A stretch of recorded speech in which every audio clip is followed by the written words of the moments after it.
ബഹുമാനപ്പെട്ട താജുൽ ഉലമയോട് പറഞ്ഞു, ഞാൻ നിങ്ങളുടെ സമസ്തന്റെ പ്രസിഡന്റാക്കിയതാണ്. ബഹുമാനപ്പെട്ടവർ ചോദിച്ചു, ഞാൻ പ്രസിഡന്റോ? എത്രയാള് ബാക്കിയുള്ളതൊക്കെ അല്ലേ, ഞാൻ നിങ്ങളെ ആക്കി. സുബ്ഹാനല്ലാഹ്. എപ്പോഴും താജുൽ ഉലമ പറയുമായിരുന്നു, ബഹുമാനപ്പെട്ട CM വലിയുള്ള എന്നെ ഏൽപ്പിച്ചിട്ടാണ് ഞാൻ പ്രസിഡന്റ് ആയതെന്ന് അറിയാം. എപ്പിസാദ് താജുൽ ഉലമാന്റെ മദ്ഹ് പറയുന്നത് അറിയോ?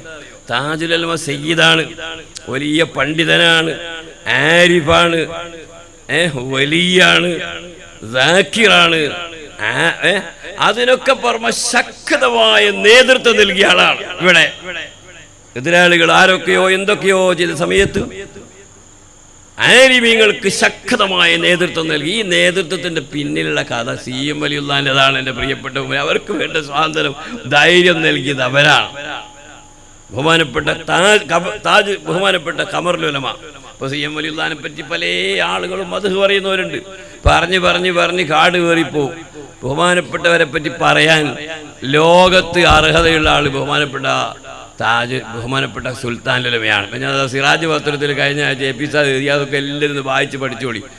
കണ്ണൂട്ടൻ ആനൽ കാണാൻ പോയാലോ എല്ലാവരും പറയൽ അവരങ്ങനെയാണ്, ഇവരെങ്ങനെയാണ്, അങ്ങനെയൊന്നും എല്ലാവരും അവരെ സംബന്ധിച്ച് ശരിക്ക് ചെറുപ്പത്തിലേ അറിഞ്ഞ് മനസ്സിലാക്കി അവരെ ബഹുമാനിച്ചു കൂടിയ ഒരാൾ സുൽത്താൻ ഉലമാന്റെ മാതിരി വേറെ ഉണ്ടാവില്ല.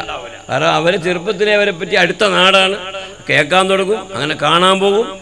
ഒരു കാലത്ത് കാണാൻ പോയ സമയത്ത് രാത്രി നേർ വെളുക്കുന്നവരെ അവർ സുന്നത്ത് കയറിക്കുമ്പോൾ ബഹുമാനപ്പെട്ട കാന്തപുരം ഉസ്താദ് നിൽക്കുന്ന പോലെ കാണാൻ വേണ്ടി.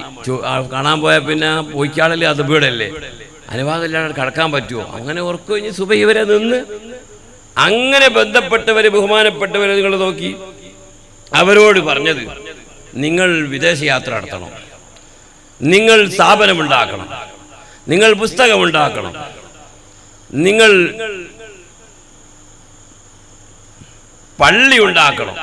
ഒറ്റ പറച്ചില. ഞങ്ങൾ നോക്കി എപ്പിസാദ് എത്ര കിതാബുണ്ടാക്കി, എത്ര പള്ളികൾ ലോകത്തും ഉണ്ടാക്കി, എത്ര സ്ഥലത്തും എന്തിനെല്ലാം പോകുന്നു, എന്തെല്ലാം. ഇത് ബഹുമാനപ്പെട്ടവരുടെ ഓരോ ഒറ്റ പറച്ചില.